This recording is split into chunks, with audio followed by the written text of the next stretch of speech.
ఇప్పుడు ప్రపంచ వ్యాప్తంగా భారతీయులు ప్రతి పండుగను మలబార్తో జరుపుకుంటారు. ఎందుకంటే మలబార్ అందిస్తుంది అద్భుతమైన అవకాశాన్ని. ఇది మీ పండుగలను మరింత ప్రత్యేకంగా చేస్తుంది. కాబట్టి ఇప్పుడు ఎక్కువ సేవింగ్, ఎక్కువ సంతోషాలు, ఎక్కువ సంబరాలు. ప్రతి పండుగకు మలబార్ గోల్డ్ అండ్ డైమండ్స్. అలాంటి లలితా త్రిపుర సుందరి దగ్గరికి వెళ్ళి ప్రార్థిస్తే మీరందరూ యజ్ఞంలో మీరు ఆహుతపండి. దాని తర్వాత నేను వచ్చి ఉద్భవించి మీ అందరూ తిరిగి ప్రతి సృష్టి క్రియేట్ చేస్తాను, భాండాసురుడిని సంహరిస్తానని చెప్తే ఇలాంటివన్నీ మనకి పురాణాలు కానీ ఇవన్నీ కానీ మనకి ఏమి సూచిస్తాయి అంటే మన దేశంలో మన సంస్కృతిలో ఉన్నతమైన విలువ మనం ఇచ్చేది స్త్రీకి ఇస్తాం.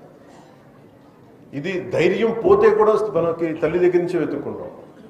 అలాంటి చోట నేను జనసేన పెట్టినప్పుడు మనం మహిళా విభాగానికి ఏం పేరు పెట్టాలంటే ఝాన్సీ వీర మహిళ అని పెట్టి. ఎందుకంటే స్త్రీ అంటే నాకు కూర్చోబెట్టి పొలిటికల్ పార్టీస్లో మనకి పొలిటికల్ పార్టీస్ జనరల్గా అంటే మహిళా విభాగం ఉంటుంది. నాకేంటంటే మహిళ అంటే మహిళ కాదు, అవసరం వస్తే నాకు మన మేడం లక్ష్మి గారు మురళీశ్వర పూరి గారు రాసిన ఆమె సూర్యుని కబలించిందిలో మహిళలాగా ధైర్యంగా నిలబడే మహిళ ఉండాలి.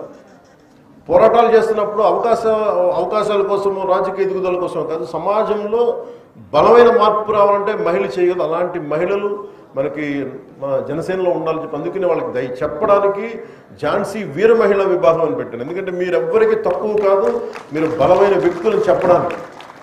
అలాగే నాకు ఇందాక కుప్పిల్ పద్మ గారు చెప్తే మా మదర్ గురించి చెప్తామంటే నాకు గుర్తొచ్చింది. ఈరోజు మా మదర్ బాగోలేదు, ఆవిడ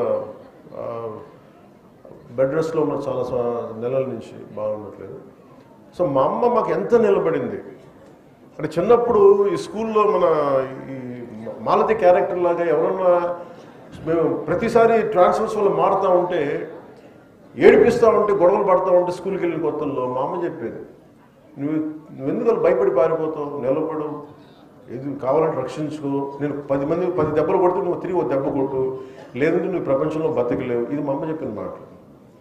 మా వంట నుంచి వచ్చింది కానీ ప్రపంచాన్ని మొత్తం వంటగది నుంచి అర్థం చేసుకుంది.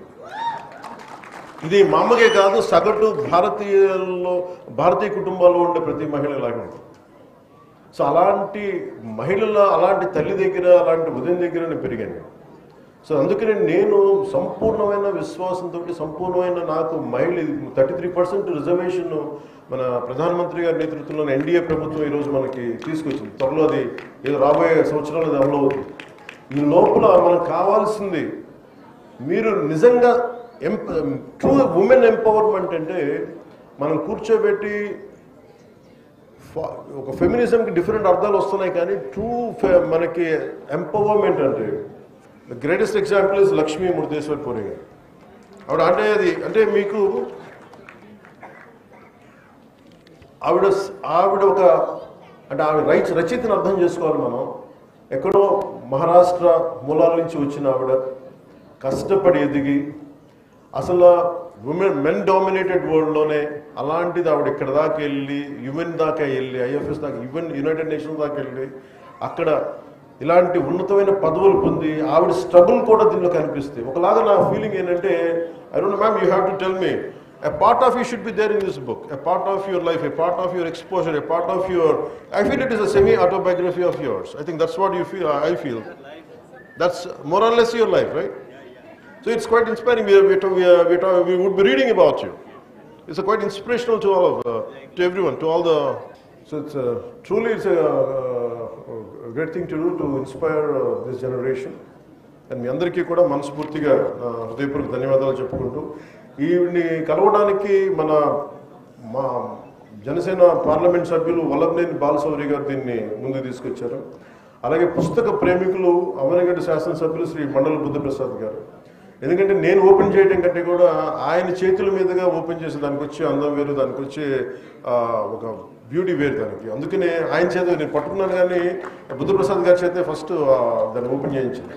అంటే అలాంటి వ్యక్తులు తెలుగు భాషకి ఉపయోగపడే వ్యక్తులు కానీ వారి నాన్నగారు కానీ వారి కుటుంబంలోనే వారసత్వం ఉంది, తెలుగు భాషకి తెలుగు సంస్కృతికి అండగా నిలబడేవాళ్ళు. ఇలాంటి మహామహుల మధ్య నాకు సత్యప్రసాద్ గారు బాగా మాట్లాడతారని తెలుసు. మేము చాలాసార్లు మన మహారాష్ట్రలో ఎన్నికల్లో కూడా పాల్గొన్నాం ఇద్దరం. కానీ ఈరోజు ఆయన భాషను ఉపన్యాసం కవి, సీనియర్ జర్నలిస్టు అప్పారసు కృష్ణారావు గారి గురించి. ఒక గొప్ప పుస్తకం రాయొచ్చు కానీ దానిని తెలుగులో అదే స్థాయిలో అనువదించాలంటే చాలా చాలా కెపాసిటీ కావాలి, అంటే చాలా దగ్గరగా తీయాలి. సో వారికి నా ప్రత్యేక ధన్యవాదాలు తెలుపుకుంటూ మీ అందరికీ పేరు పేరున మీ అందరికీ హృదయపూర్వక ధన్యవాదాలు తెలుపుకుంటూ